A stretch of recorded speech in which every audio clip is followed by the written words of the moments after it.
আমরা নিজের চোখে নিজের বড় মনে করি, এরকম ডাকাইত আছে না নাই? নিজেরাই নিজে মনে করে কত বড় সাহেব, লাট সাহেব। মান তাওয়াদাআ তারাফা, এটা হচ্ছে সুন্নাতুল্লাহি ফিল আরদ।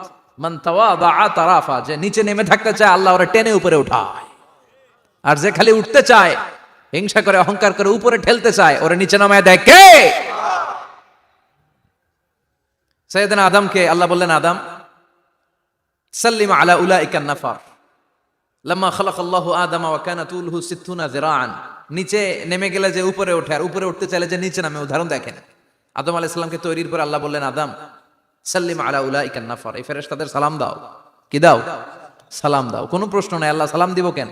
ফেরেশতারা আমারে দিব না কেন? আমি আগে দিব কেন? কথা আছে কোনো? যেই সালাম দিলেন, সালাম দেওয়ার সাথে সাথে ওনার মর্যাদা বাড়িয়ে দিল কে?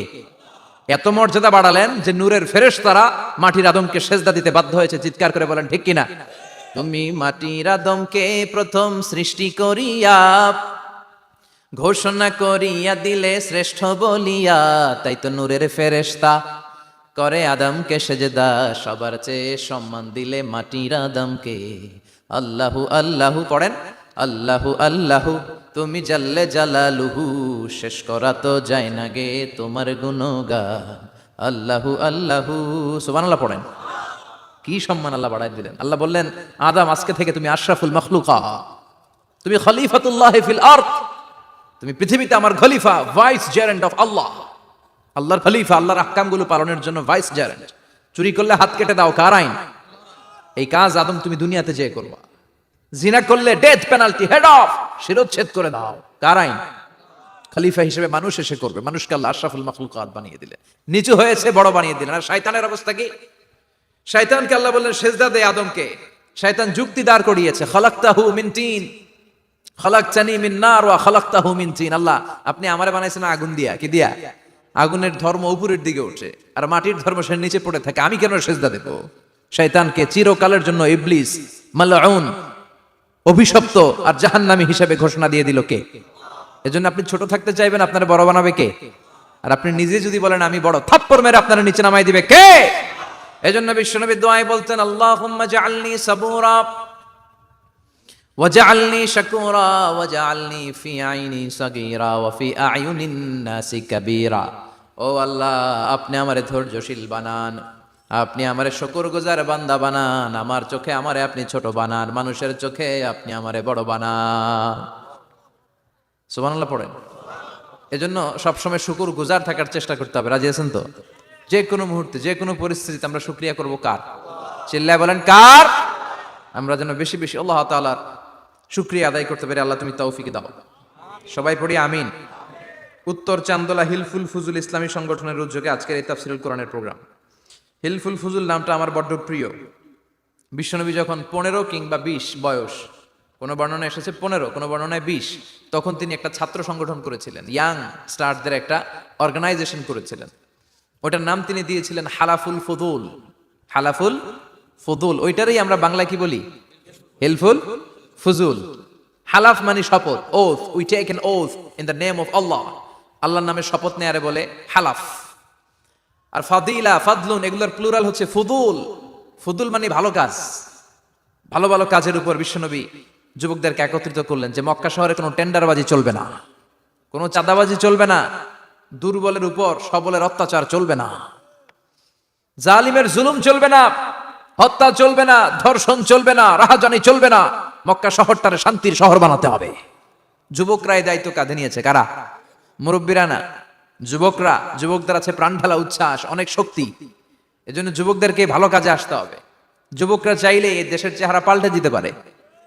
এদেশে যুবক ভোটার আছে কয়জন জানেন? নতুন করে যুবক ভোটার হয়েছে 2 কোটি। কয় কোটি? 2 কোটি না? Can you imagine that? কল্পনা করতে পারেন? They can change Bangladesh, they can change the face of Bangladesh. তারা 56,000 বর্গ মাইলের এই বাংলাদেশের চেহারা পাল্টে দিতে পারে। তাদের অনেক শক্তি। এই জন্য যুবকদের এই শক্তি কাজে লাগাতে হবে। ফ্যান্সি ডিল, গাঁজা, ইয়াবা, হিন্দি সিনেমা, এগুলোর পিছনে দৌড়ানো যাবে, পর্নোগ্রাফির পিছনে ছোটা যাবে। যুবক বয়সে ভয় করতে হবে কারে? চিল্লায় বলেন কাকে? আল্লাহ আমার যুবক ভাইদেরকে তুমি তৌফিক দাও। বিশ্বনবী এই হালাফুল ফুদুল তিনি গঠন করলেন মক্কাতুল মুকাররমাতে। পুরো মক্কা শহরটা শান্তির শহর হয়ে গেল। সুবহানাল্লাহ। আল্লাহ উত্তর চান্দোলা হিলফুল ফুজুল ইসলামী সংগঠনকে তুমি কবুল করো। আজকের প্রোগ্রামের সভাপতিত্ব করছেন আল্লামা অধ্যক্ষ গোলাম সরোয়ার সাইদি পীর সাহেব আড়াইবাড়ি দরবার, আমার প্রিয় নানা ভাই। আলোচনা করেছেন, বয়ান করেছেন, আল্লাহ নানা ভাইকে কবুল করুক। নানা ভাইটা একটু ইয়াং হয়ে গেছে না? হ্যাঁ, অনেক জায়গায় লোকজন খুব বিভ্রান্তিতে পড়ে যায়, ঘটনা কি? আপনি নানা নানা হইলেন কবে, নাতনি হইল কবে, আবার জামাই পেলেন কবে? তো আমারও বলে যে তুমি যে আমার নানা ভাই বানাইছো, আমি তো এর উত্তর দিতে দিতে কাম সারা। তো আল্লাহ নানা ভাইকে তুমি কবুল করো। তিনি হকের কথা, কোরআনের কথা বলেন। পীর সাহেবদের মুখে এরকম হুঙ্কার দেখা যায় না। কথা কন, এরা থাকে খানকায়, এদের পেট থাকে বড়। সবার কথা বলছি না, বেশিরভাগ কথা বলেন। এই ভণ্ডামি এই দেশে আছে না নাই? দোদেল বান্দা কালমা চোরে, না পায় শ্মশান না পায় ঘোরে, দিন থাকিতে আয়রে পথে ছাইড়া দে ভণ্ডামি। ভণ্ডামি ভণ্ডামি ভণ্ডামি, ছাইড়া দে ভণ্ডামি। আছে না নাই? নামাজ কালাম পড়ে না, ইবলিশ শয়তানের নানা। আছে না? নামাজ নাই, রোজা নাই, নাচানাচি, নাচ গান, গোসল করে না, সারা বছরে করে একবার, ওই গোসলের পানি মুরিদরা খায় ফেলায়। আছে না নাই? নামাজ রোজা করে না, ইবলিশ শয়তানের নানা, ধর্মের একখান খুঁটি ধইরা কয়দিন করবা হয়রানি। ভণ্ডামি ভণ্ডামি ভণ্ডামি, ছাইড়া দে ভণ্ডামি। ঠিক কি না?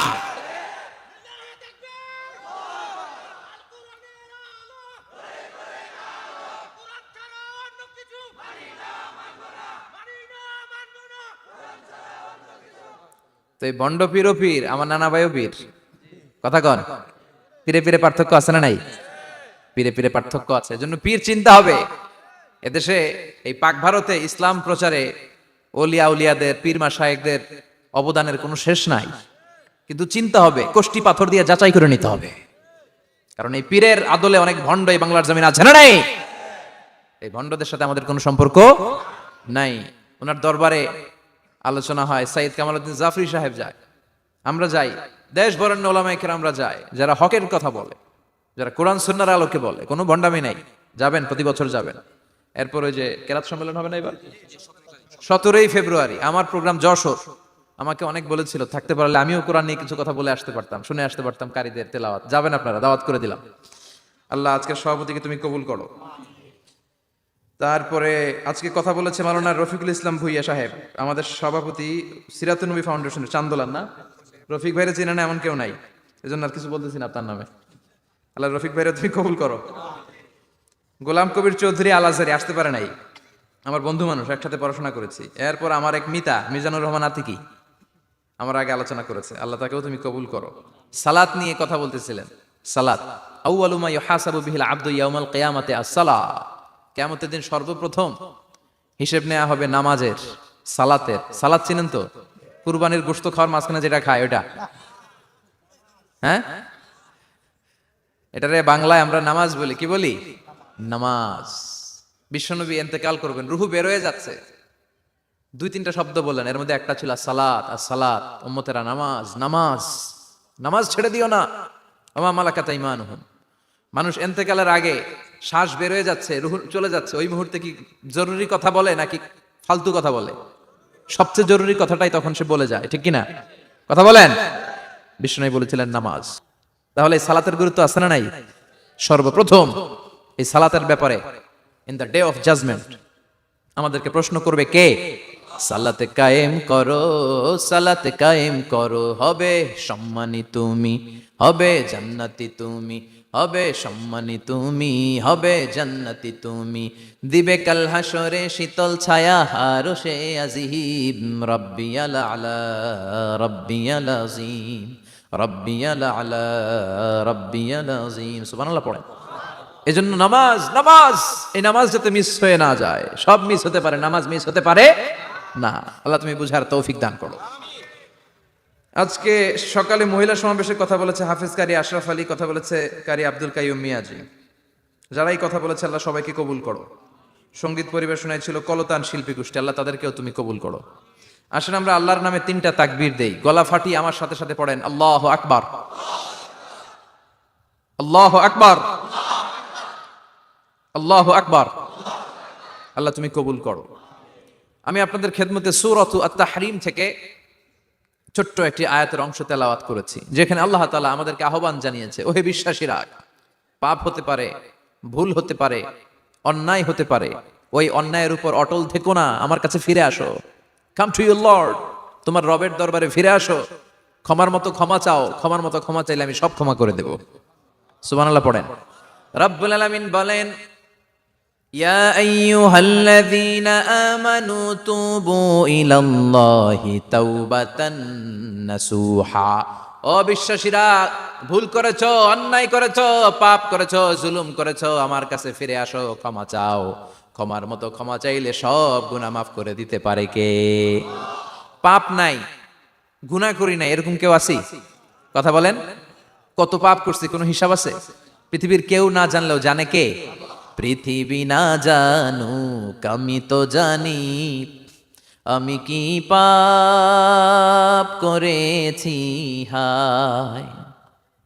আমার পাপের করলে বিচার, বাচার আমার নাই উপায়।